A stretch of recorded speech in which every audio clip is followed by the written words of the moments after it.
तुमच्याजवळ जर 8 गुंठ क्षेत्र आहे तर त्यामध्ये वेगवेगळ्या पिकांच्या माध्यमातून म्हणजे 3 प्रकारच्या पिकांच्या माध्यमातून आपल्याला जर उत्पन्न मिळवायचं असेल तर हा व्हिडिओ शेवटपर्यंत नक्की बघा.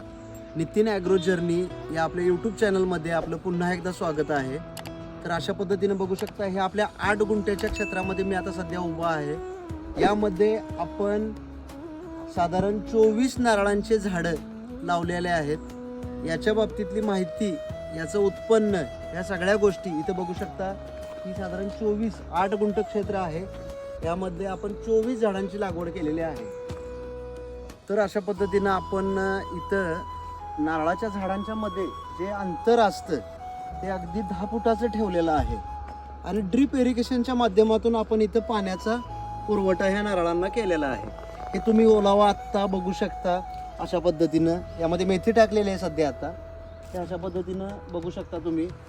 तर नारळ ही एक जात अशी आहे की याचं उत्पन्न एकदा आपला नारळ प्रॉपर तयार झाला तर याचं उत्पन्न आपल्याला वर्षानुवर्ष कायमस्वरूपी मिळत राहणार आहे. आणि याचा आयुष्यमान कालावधी हा खूप मोठा असतो, जेणेकरून आपल्याला आत्ताच्या काळात त्याची काळजी घेणं फार गरजेचं आहे. आणि ती घेतल्यानंतर आपल्याला इथून पुढचा जो उत्पन्नाचा काळ आहे तो चांगल्या प्रकारे आपल्याला मिळेल. तर मित्रांनो, आता सर्वात महत्त्वाचा मुद्दा असा की मला बरेचदा विचारण्यात आलं की 2 नारळांच्या मध्ये आपण आंबा लावू शकतो का? तर नक्की लावू शकतो. ठराविक अंतर ठेवून आंब्याची लागवड करणं अतिशय उत्तम निर्णय आहे. यामध्ये एक साधारण ज्यावेळी नारळाची वाढ होत असते त्यावेळी आपण ज्यावेळी आंबा लावतो त्यावेळी नारळाला आंब्याला जे सूर्यप्रकाश मिळतो तो अतिशय चांगल्या प्रकारे मिळतो. तर यामध्ये मला आणखी विचारण्यात आलं की आंब्या व्यतिरिक्त आपण कोणती लागवड यामध्ये ठराविक अंतर ठेवून कोणती करू शकतो? तर केळे असो, सुपारी असो, ह्या गोष्टींची लागवड, लिंबू असो, ह्या गोष्टींची लागवड आवर्जून करू शकतो. पण आम्ही आंबाच चॉईस करण्यामागचा आमचा हेतू काय आहे की आंबा हे एक असं पीक आहे, हा हापूस जातीचा आंबा आहे बघू शकता. तर यामध्ये आंबा एक कमी कालावधीमध्ये भरघोस उत्पन्न देणारं पीक आहे.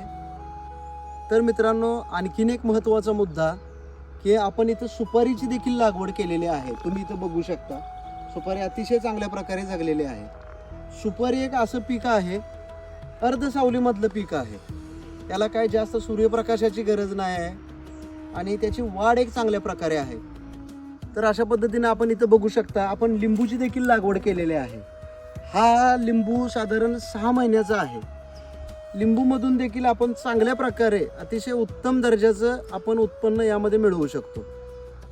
तर मित्रांनो, हे मॉडेल सांगण्यापाठीमागचा माझा हेतू असा आहे की जमीन वाया जात नाही आणि वर्षभरामध्ये आपल्याला कोणत्याही स्वरूपातनं काही ना काही पीक मिळत राहतं.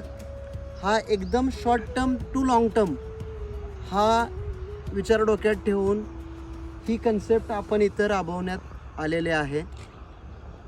तर मित्रांनो, तुम्ही नवीन असाल तर अजिबात घाबरू नका. यामध्ये योग्य नियोजन जर असेल, पाणी असो, त्यानंतर योग्य अंतर असो, खतांचं योग्य चांगल्या प्रकारे नियोजन असो, पुन्हा सूर्यप्रकाशाची काळजी घेऊन नियोजन जर आपलं चांगलं असेल आणि त्यामागची आपलं कष्ट प्रामाणिक असेल तर नक्की तुम्हाला यश ह्या गोष्टींच्यामध्ये मिळून जातं. तर अशा पद्धतीने ही आपल्याला फार्म टूर कशी वाटली ही नक्की कमेंटद्वारे कळवा. यानंतर आपल्या चॅनलला लाईक करायला, सबस्क्राईब करायला आणि शेअर करायला विसरू नका. अशाच पद्धतीने नवीन प्रयोग करून आपण भरघोस उत्पन्न कशा पद्धतीने मिळवू शकतो हे आपल्या चॅनलच्या माध्यमातून आपल्याला वेळोवेळी मार्गदर्शन केलं जाईल. भेटू आपण नेक्स्ट व्हिडिओमध्ये.